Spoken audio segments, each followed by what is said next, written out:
Welcome to the Private Practice Startup Podcast, where we help mental health professionals grow their dream practices and live a life they love. We chat with successful private practitioners, business coaches, and marketing experts, bringing you tons of practice building tips. We invite you to take advantage of our private practice paperwork and our signature marketing e-course. And we have a gift for you. This is the exact methodology we use to create our six-figure private pay practices and have helped many other therapists do the same. Go to privatepracticestartup.com and on the homepage, click the button to download a free copy of your dream private practice playbook. Now on to today's episode. Hey there, welcome back to another episode of the Private Practice Startup Podcast. Are you an introvert? Do you loathe networking, but know that it might be something that's really important for your business? Perfect. Then you're going to want to stay tuned to listen to this episode of the Private Practice Startup Podcast, where we're going to be talking about debunking 5 networking myths, even as an introvert. Hey, everybody, it's Katie Lemieux, one of the co-owners of the Private Practice Startup Podcast. And you know what? I'm kind of disappointed that Kate's not on the podcast today, just because she would probably love this podcast, because truth be told, Kate is actually an introvert, even though she does not show that. She truly is. And it's funny, it took me 5 years to hear her keep saying that over and over again to accept that's the truth for her. So I know that she would really love this podcast, but that's okay. Kate's actually away celebrating her fabulous, I don't know if she'll kill me that I'm going to tell everybody, her fabulous in 40. So big birthday trip. She's out on the West Coast enjoying things that she loves, like the wine country.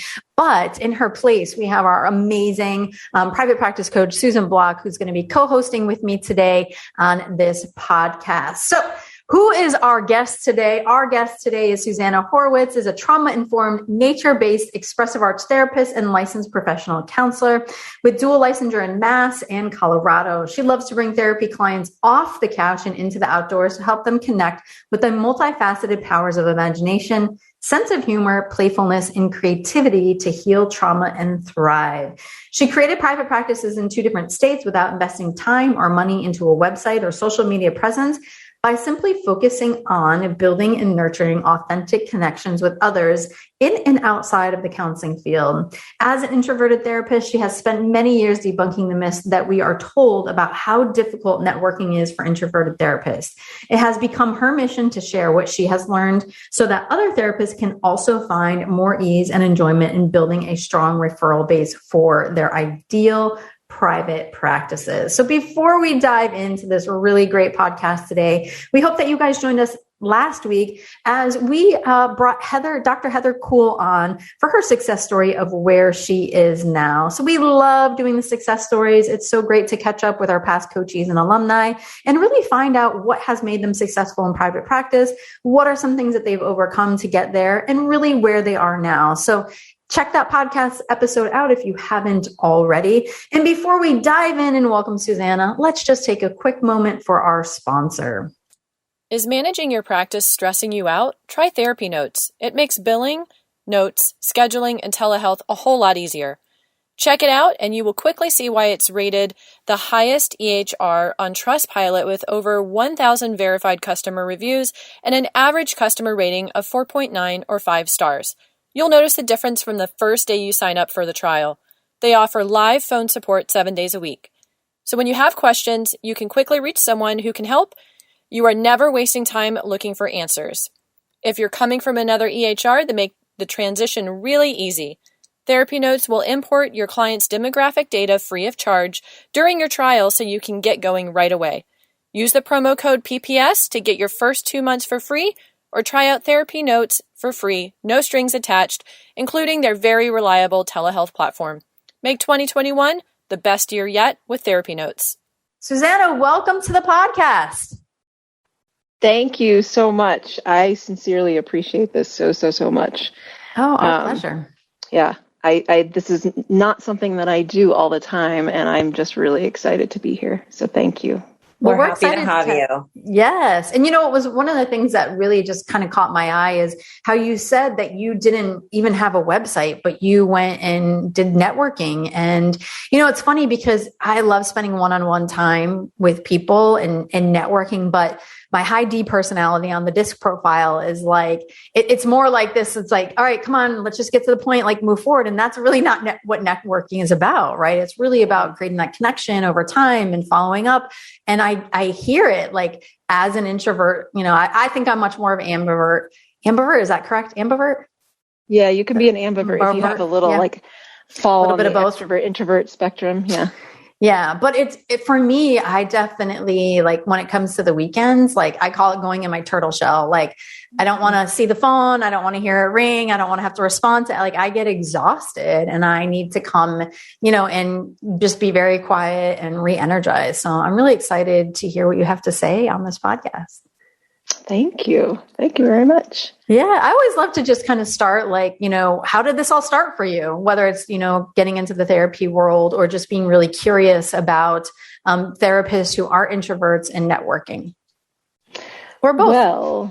Or both. Well, a lot of it might come out while I'm talking. I think I was just telling you in the very beginning that I started out my life as the shy, quiet, very on the introverted spectrum kid. And when people meet me now, it's funny that you were talking about surprising introverts, because I often surprise people when I say I'm an introvert. No, I really am an introvert. And a lot of it's because at least the way that I define introvert, and I know there's a lot out there that can, there's so much out there about it, is how I regain my energy the most is just by being alone, having alone time, having quiet. I sometimes will put my noise canceling headphones on and not even have music. It's just this very some people might say that's HSP. I mean, I fall into a lot of different categories. As I got older and started to, have experiences where I was sort of forced to talk a little bit more and also strengthen my confidence in some way. I did a lot of theater when I was growing up. I started to find those sort of extroverted qualities where it's like, oh, I really do like being around people and I really do like connecting with people and talking with people. But as I got older and started doing more and more of it, especially with networking, I started to realize, my husband was one of the first people to help me realize this. He would be like, wow, you're just exhausted after, one day of work talking to people. I'd be drained, I'd be exhausted. And when I started recognizing it, I started to build in just for myself ways to kind of manage that energy, because I really do love connecting and talking with people. But I think at my very core, I just need to really be protective of that energy in order to sustain myself, in order to not get to the place where I'm just drained, tired, and then sick. And so here I am, a private practice therapist who is meeting with people all the time, talking to people all the time. And I know that those are the way that I've sustained myself more. I've been in this for almost 12 years now, in private practice anyway, is being able to create a schedule that really, fits my life so that I have spaces in between. I mean, I do hours long sessions, and I do them all right now. Post-pandemic, I'm doing them either telehealth or all outdoor. And that's something I can talk to you about too, that actually helps manage my energy. But I schedule at least 15 minutes, if not a half an hour in between sessions. And I know that when I first started back in 2010, I would do back to back to back, and I was fried even after 4 people. I schedule my work week so that I have no more than 4 people. Sometimes it edges on 5 in a day. And so just kind of put stuff in between, breaks in between. The thing about the doing outdoor and expressive arts therapy is that I always tell people that expressive arts therapy and nature they're like my co-therapists. They help me to manage my energy too. They help me to create a safe space, but also a space for me to be able to continue to be present, so that I'm sort of grounding in the present moment while I'm asking my clients to do the same thing. So one of it goes back into why I got into therapy in the first place. I was thinking that I was going to be a teacher. I went into do public school teaching and did outdoor education. And I would be leading these very big groups and having to manage classrooms full of, at one point I was teaching in Baltimore City and managing a classroom of 40 kids with all different needs. And I realized really quickly that that's not where I thrive. is being the manager and the of so many people. And I started to follow that counselor, the guidance counselor around that year. And I realized, small groups and one-on-ones, that's where I really thrive. And so I ended up shifting and going into grad school. And where I ended up was expressive arts therapy, because the arts have been such a huge part of my existence throughout my life. Music, theater, visual art, creative writing, all of it, dance, movement. And so I found this program at Lesley that does the intermodal expressive therapies that allows us to find ways to use all of the arts within a session and sort of see how one can enhance the other, or maybe just sort of find what works for different people. And then because I had such an extensive background working in the outdoors before going to grad school, I also made a lot of connections between how therapeutic the outdoors can be. And so when I moved from Massachusetts to Colorado specifically, I started doing trainings in wilderness-based and nature-based therapy. And then on top of that, the connector from all of it is the somatic-based therapy. So I'm also trained in EMDR. I use EMDR a lot as a framework, and then kind of incorporate all these other things into it. So in terms of starting my practice, it was like, this is just sort of something that I love. I love being with people, but I have to figure out how to manage that energy going into being one-on-one with my clients. And then what I started to realize really only recently, because it was sort of like something that happened as a survival mode thing. I moved from Massachusetts to Colorado. I had already been in private practice in Massachusetts for about 4 years. And that was already a place where I was networked, because I was there for grad school and I was kind of like connected to people, and I'd meet somebody through somebody else. We just decided to move out to Colorado because my son was born and we wanted him to be around more cousins, and more of the family was located out here on both sides. They had just migrated from different areas of the country. And so we basically just packed up everything, sold everything off, whatever we could. We came out here. We had no jobs. We had no place to live when we first moved out here. And I had no professional network in Colorado. But I was like, you know what? I've done it before. I can do it again. Well, I came out here and I did not get on insurance panels right away, as they had told me to do in Massachusetts. I did most of my work through Blue Cross when I was in Massachusetts. Here in Colorado, it was harder to get on insurance panels. They were all full when I got here. And so I think that was kind of a blessing in disguise, because I decided, well, maybe I should just start to try to do full fee. I increased my fee when I came out here.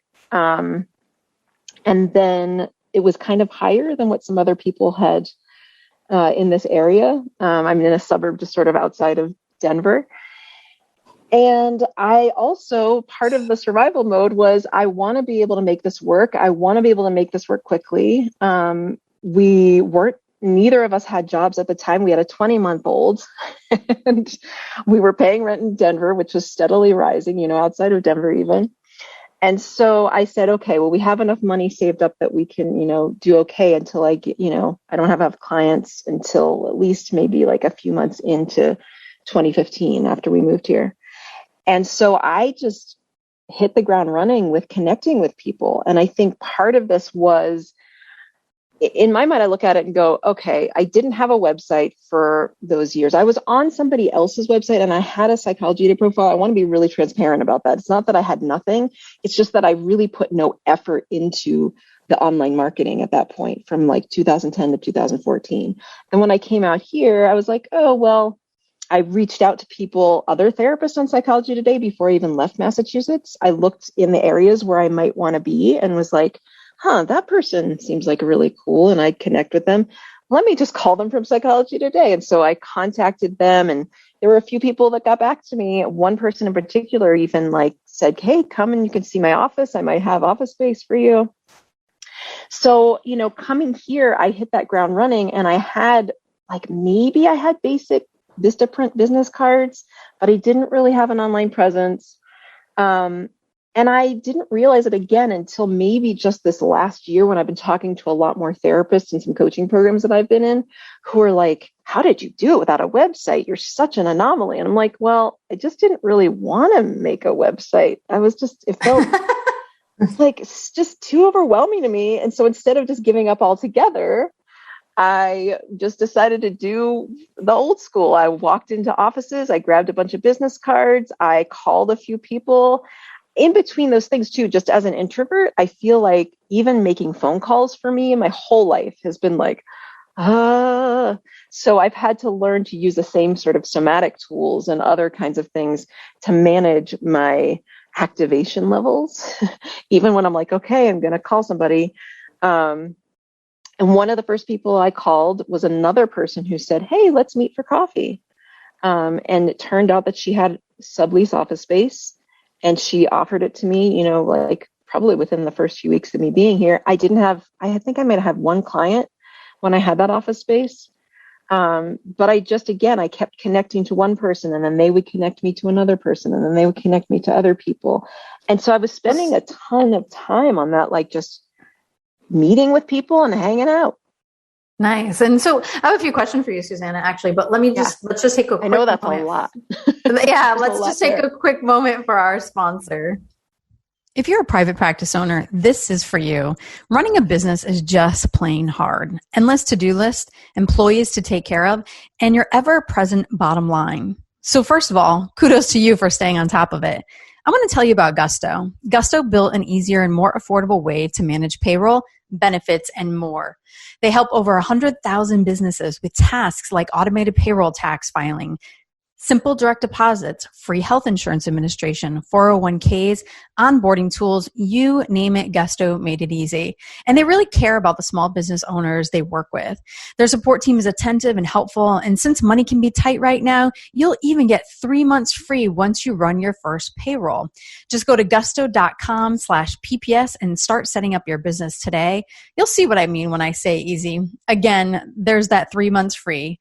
Go to gusto.com/PPS. So, one of the things that you kind of had shared is that when you and your husband got there, you didn't have jobs yet. So were you able to do the networking because you had more time? And then when you were meeting with people, like did you have a structure to that? Like, did you ask for the next connection or were you specific about, hey, I'm looking to meet a child therapist or was it kind of all really organic? I think a lot of it was really organic. And yes, I did have time. I'm actually, again, very grateful for that time because, again, my son was, almost 2. And so I was able to actually be with him more of the time. It's the way that it happened. I know a lot of people when they're starting private practices get really scared about that whole financial piece. Like, oh no, I'm not making the money that I want to make. I had to keep coming back to being like, believe that you will be able to do this because you've done it before. And you will be able to figure it out. We'll be able to survive. We had a little tiny bit of savings. One thing is too, that my husband and I are really good at living on very little. We have learned how to, I guess this is something that's shifting and changing, but we always lived in a way of being able to find really nice things for good deals. He's really good at finding things and flipping them. We found all really wonderful baby products without having to be like, oh, it has to be so crazy expensive. At the time that I had my son, I was sort of like into starting my private practice. He had sold a business and we didn't have a ton left from that. And we were on Medicaid at that time because of our income. Grateful for that too. It helped me. And then eventually we got off of it. And now we're very far away from qualifying for that. So I guess the thing is, yes, I had a lot of time and that was really great, but I think you have to make the time too. Cause I could have been like sitting there were days where I was sitting in my house just crying because I was like, oh my God, what have I done? I had a practice in Massachusetts and now, and I kept my license just in case. And I had a couple of clients that I was doing telehealth even back in 2015.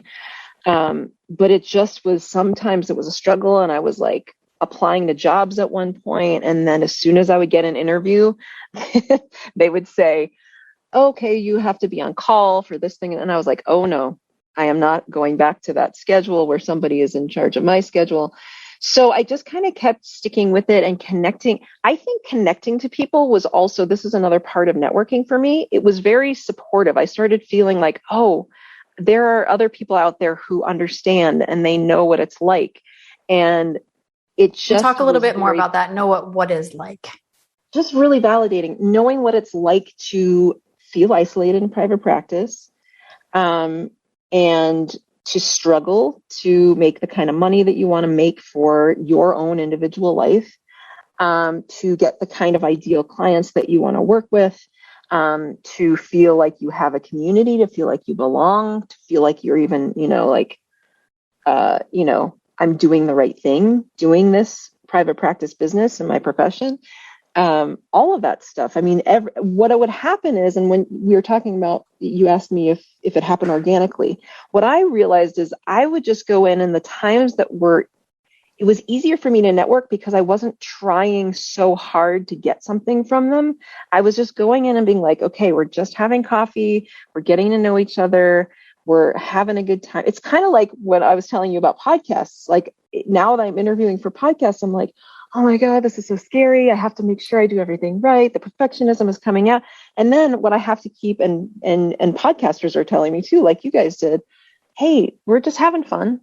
We're just sitting down. We're just talking. We're just getting to know each other. And when you go into a networking situation, that word networking, it feels so like heavy, like, I've got to get my clients and I've got to make sure that these people know my absolute best self. And you're thinking so much. But if you pull back and just be like, I'm just going to be me and I'm just going to hang out, take it or leave it. If they don't connect with me, they don't connect with me. If I don't connect with them, they don't connect, I don't connect with them. But I found that if I go in and it's not just all about like, who are you, what's your niche, all these things that you feel like, okay, how much do you charge? What insurances do you take? All of this stuff. Yes, that can be part of the conversation. But I found that would often happen at the end of my conversations with people, because we'd go in and I'd be like, oh, you moved here from San Francisco a year ago? Oh, that's so cool. I moved here from Massachusetts. Hey, how was it for you when you were, acclimating to being here in this state? What kinds of things? Or, there would even be situations where like a hospital would have their outreach person would contact me because they found me maybe on Psychology Today, because they do that. I don't know if they do that in other states, but they do that here, and would reach out to me and say, hey, I'm going to pay for your lunch or get you coffee. And I would go there and I would just talk about what I love. I would just talk about what I'm passionate about. And again, I feel like I've heard you guys say that marketing is relationship. It's all about relationship. And that's what I feel that it's kind of like dating. I mean, it's like if you go in and you're meeting with people for a networking situation, you're going to go and see if that you connect with that person as much as they connect with you. It's not like I'm trying to just sell myself to that person. I'm just going in and being like, wow, maybe this person can really help me out with something, but I can help them out with something. Some of the best networking situations were when I reach out to people who do things that I figured out that I don't really love to do, like couples therapists. I love doing the individual work. I figured out very quickly that I don't love doing family and couples therapy, but I absolutely need to have those people in my network so that I can refer the people that I'm working with, because it comes up all the time where there's family situations, there's relationship stuff going on. So, some of my best referral sources have been people who I've now become good friends with, who are couples therapists, who are family therapists. Well, or there might be somebody like, has a certain specialty. So like I do EMDR, somebody doesn't. I do expressive arts therapy, somebody else doesn't. And I think you make a really good point, Susanna. There's a couple things that, number one, when you're working with clients and, they have a need that's outside of your scope of expertise, to be able to have a community and resources for your clients or people who call you that, aren't going to be a client, but that you really want to make sure that you're giving them some good referrals to help them meet their needs. That when it's client-based, when it's really about like helping and serving the community of people and having those colleagues out there in the community for them, it just makes networking a little less kind of icky and scary when we know we're going in with that purpose. And then the other thing is understanding the importance of creating those connections with the community as a whole. And, cultivating those relationships and learning about, their family life, learning about just, Yes. their interests and their hobbies. Like those are the connections that people remember the most. Yes. The business side of things is important, but that's really secondary. And you're going to remember those people who asked about your family or a family trip that you went on and those things. Exactly. So I so appreciate you bringing those up. Yeah. And as an introvert, it's interesting because I was even sort of listing out, different myths that we might hear again and again about networking. And specifically for introverts, I hear people who say, I'm an introvert. Networking is too exhausting for me.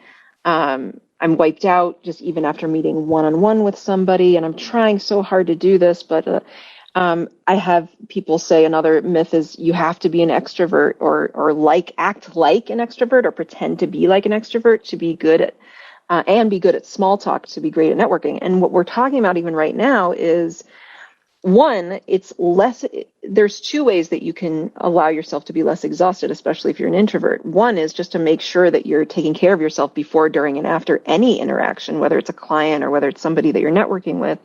And there's so many different ways that we can individually do that, right? But the other thing is this whole like pretending to be an extrovert thing. And there's actually a lot written out there. I talked with a guy who wrote a book about this. I'm trying to remember his name. I'll have to send it to you guys. I think it's called The Introvert's Edge or something like that, to networking. Anyway, we talk about like, you don't have to pretend to be what you're not, because if you're trying to pretend to be extroverted, then you're not going to come across as authentic. And so you're going to, not make those connections as well. And the other thing is the whole small talk thing is, I think most people don't really love small talk. Some people are better at it than others.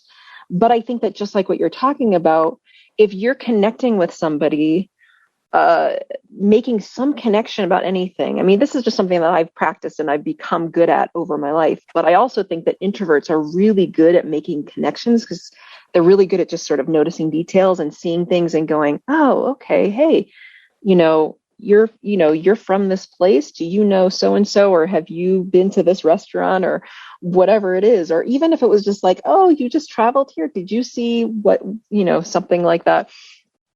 But I think it's really important because I think introverts in particular really engage better when it's like the relationship has some sort of depth to it. Mm-hmm. And it's not just like, even going beyond some of that even might seem like small talk, but it might be like, hey, how was it for you when you moved here? Or, hey, I just kind of letting yourself be vulnerable and connecting with somebody with their vulnerability. That can happen in networking too. Or, oh, you're a parent too. Oh, wow. Let's just talk about that. We don't even have to talk about our business right now. And it just sort of helps us sort of feel comfortable in being able to kind of connect on things, so that we can all just sort of like be our most authentic selves.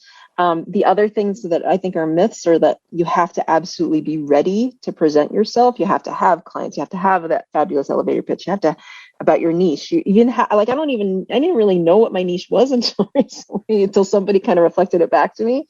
You have to have a website. You have to have a social media, but I don't do social media for my business at all. I have like a deactivated account for social media for my personal. I sometimes use that to go on and find referrals. I don't know the first thing about Google Ads, but my practice is full. And I think part of this is just going back to that idea about developing relationships in the best way that you know how. So if for some people, I'm not saying that doing online marketing is bad. Like, I think it's fabulous, and I'm actually working with people to help me on it. But I think that there are ways that make feel more natural to you, so you don't feel like you have to be like somebody else and try to do what everybody else is doing. You can do it in the way that feels right to you. And sometimes that might be just hanging out and having coffee and somebody's like, ooh, I think the referral it's sort of like, the relationship is the most important thing, where you're developing these ongoing relationships that maybe in 6 months they can be like, oh, I remember Susanna, she, did this, and I'm going to try to refer somebody to her, rather than going in and feeling like, oh, I'm going to go into this, because that's the other myth, is the purpose of networking, sole purpose is so I can get ideal client referrals. And you can just do that with online marketing. Well, yeah, it's part of the purpose, but the whole purpose I see is really more about relationship building, community building, and getting support and having a support system. Right now, I feel like if I am feeling vulnerable, I have people in my local network. I have people in national, international networks that I can call up and be like, I'm feeling like I'm having imposter syndrome about this. What do you think? And it's just really, really helpful. The last thing I was going to say is that another myth is, and I heard this in a workshop I was just in with Nick Bogner. He was great. He's also somebody who's done a lot of, I think he's in California too. He has done all of his stuff with networking. It's so great. It was so great to hear it. But we talked a lot about how there's this myth that other successful therapists, like if you're going to connect with somebody else who has is doing premium fees and you want to connect with them, that maybe they only want to keep the good referrals to themselves. They don't want to refer full fee ideal clients to me, especially if I, or especially if I don't take insurance or if I charge the same or higher than they do. But the thing is, I'm looking at now as building, I'm realizing, no, these people who are charging higher rates, they don't want to take like 30 clients a week. They want to limit it to a few clients a week, and they're going to get lots of referrals, and they want to know people they can refer to. So if you are connecting and networking with those people and you're telling them what you do, they're going to be like, oh, okay, well, these are the same kind of people that are, going to pay me a high rate. If I don't have room, I'm going to send them to you. I've already done that where it's like, oh, I get somebody and it's great. They might pay me a premium full fee rate, but it's not my ideal client. And so I'm going to refer them to somebody else. Nice. And so I think that building those relationships and having that support is really helpful for all of that. So you share a lot of great points and a lot of great debunking the myths. I'm just curious, what do you want our audience to take away from your message today? Oh, gosh. Well, I hope just to know that a couple of things. One is just being yourself. Which I know is hard because sometimes we really have to do that deep inner work to really know who we are and who we are as a business owner and who we are as a therapist. So to keep maybe doing that work to be able to, maintain and the core of who you are. And then just, have fun, be yourself when you're networking, especially just going in and connecting with people and finding something fun to connect with. I mean, I'll just tell you a really quick thing. This morning, I dropped off my son for the first day of in-person school in over a year and a half. And he absolutely loves Minecraft now.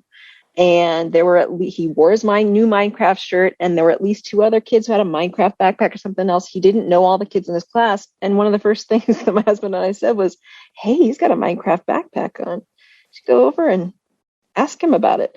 And it's that kind of a thing, is just being able to go, okay, yeah, maybe we're doing the same kind of thing. Maybe we're all therapists here, but hey, I like your earrings, right? Like, where did you get them? Oh, I got them at this really cool craft fair. Oh, where was it? In New Mexico? Oh, that's awesome.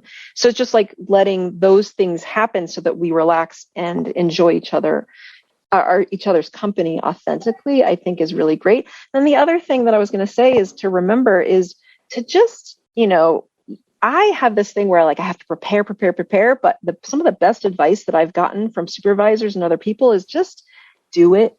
Just go out there and just meet people, feel awkward, take care of yourself afterward. If you have to cry because you felt like you said something that was stupid, cry and then connect with the people you love and the things that you love to help you. Because one of the things is just I as a perfectionist, I do kind of prepare. And I think that as an introvert, that happens too, where it's like I'm thinking, but just going out and doing it, you're going to learn much more. It's the same that I was telling you about podcasts. I haven't done this very often, but the more I do it, I'm like, oh, this feels better. So I guess that's what I'd want them to walk away with. Well, I know for me, what I'm hearing from you, and it's just a great reminder of just kind of be yourself, let go of, the have-tos or what you're supposed to be doing, and just create great connection. And, Kate and I say it all of the time this is why therapists are so great at business and marketing. Like, we're primed for this because this is what we do naturally. So it's just a good reminder. And it's a good reminder for me as I network to just kind of let go of everything else. And the really, the important business stuff can happen in literally 5 minutes at the end. You know what I mean? Like, just make make time for the relationship and enjoy that. So Susanna, thank you so much for being here with us today. And I'll put on our show notes page where people can get in contact with you. And we hope that you guys join us next week as we bring Faith Carlson back on the podcast to talk about getting licensed for telehealth in various states. She's going to be talking about the pros and cons of all of that. So we hope that you all join us next time. Startup Nation, thank you so much for being here today. Thank you, Susanna. Thank you, Susan. And we will see you next time on the podcast. Take care, everybody. Take care. Thank you. Thanks for joining us on The Private Practice Startup. Visit theprivatepracticestartup.com for awesome resources, free trainings, attorney-approved private practice paperwork, and so much more.